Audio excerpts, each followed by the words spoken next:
I was just thinking, there's a lot of shops that ask, like, okay, this is clearly something we need to do. How do we handle the change management? Like, how do I convince my team to help move this forward?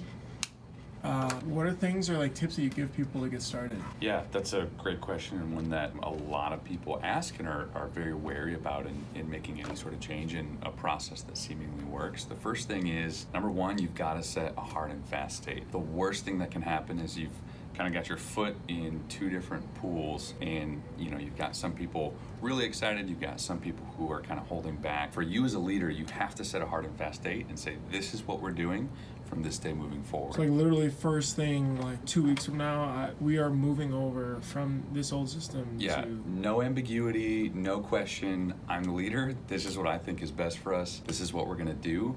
That helps you get buy-in from your team, helps eliminate any questions, and motivate people to get on board.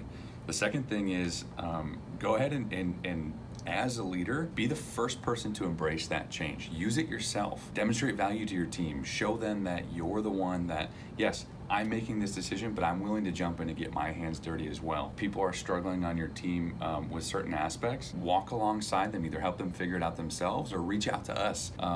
Give me a call. Say, hey, Adam, I've got one of my team members here. We're trying to troubleshoot this. But again, as a leader, demonstrate that that this change process is going to have its sticking points, but you're willing to stick it out, to work through it with your team and actually get your hands dirty yourself, not just make a change in your process, pawn it off on your team and say, hey, you guys have to figure it out. This is what we're doing. So it's like a really detailed training. Do you think that it's good to literally sit with every single person and say, okay, here's your role, here's what you click on, here's what you do? Maybe even record that as a video so you can use it for future people too. Yeah, absolutely. So particularly by departments, right? So you've got salespeople, you've got production, you've got people entering in orders up front, you've got shipping and receiving. So, each person is responsible for a different set of tasks or responsibilities throughout your production process. So making sure that each of them individually understand and are comfortable with what they're doing. And yeah, exactly what you said, Bruce, there's no need to reinvent the wheel or, do things over and over. We're trying to eliminate redundancy, right? So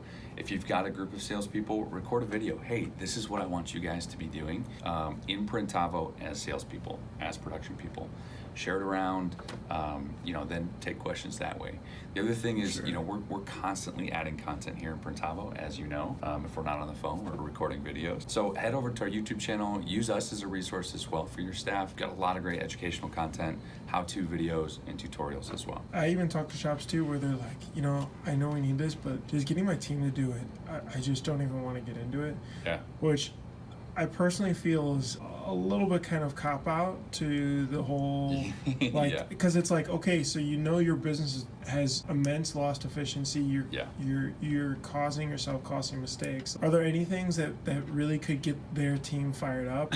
I think you're absolutely right. The first thing is you as a leader have to believe, hey, this is what we're doing. Again, I'm making a decision as a business owner. If you had a guy on your print floor who kept messing up shirts and you were like, it's because you're loading them wrong. And he was like, yeah, but I'm not gonna load them that way. You wouldn't tolerate that, right?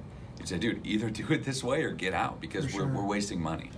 So it's like the hidden cost because you don't see it, right? So you can see if a shirt messes up and you have to reorder or you have to set up a new or redo a job, but you don't see the cost of taking a week to get approvals done. Exactly. Or double entering information. If you're entering information, from an email into a handwritten form and then passing that around, and then writing that information again back into your bookkeeping software, and then writing that information again back into ordering. Yeah. So just not ideal. Yeah, it's such a waste of time, and to be able to say no, this is why we're wasting time. In the same way you would with production. Look at how you're messing up that print. We're not doing it this way. For sure. Look at how we're wasting time double entering or triple entering or quadruple entering in information. We're not doing it this way. Helps get so much buy-in from your team and proving to them hey, this is gonna make your life easier. I'm not just doing this because I'm the owner of the business and this is what I wanna do. As somebody who has submitted themselves to my leadership, I want to make your job as easy as I possibly can, and this is the best way to do it. For sure.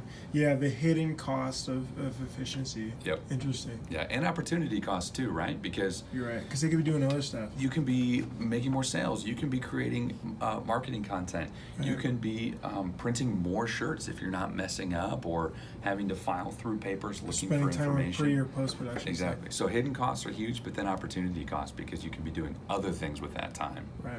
Yeah, Awesome. huge. Cool, Adam. I'll let you get back to work. All right. See you guys.